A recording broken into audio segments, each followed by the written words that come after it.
L'année 2020 a été particulièrement difficile aussi pour les employeurs puisque nous avons très rapidement été confrontés également à la pandémie et c'est l'événement majeur de cette année 2020.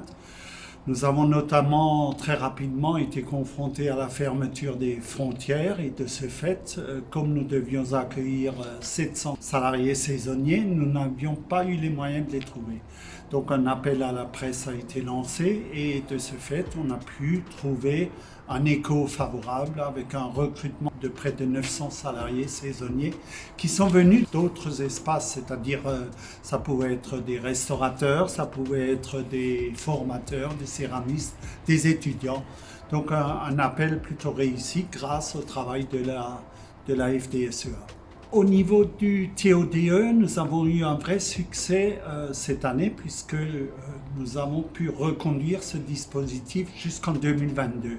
Cela permet d'être concurrentiel par rapport à nos concurrents à travers cette diminution de charges patronales au niveau des employeurs. Également en 2020, nous continuons à négocier avec les salariés.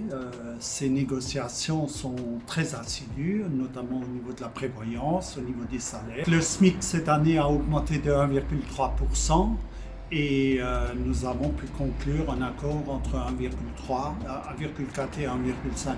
Alors en 2020, nous avons également mis en place un groupement d'employeurs qui s'appelle TerraJob. Après de nombreuses années de recherche, finalement, on est arrivé au bout avec cette création de cette association.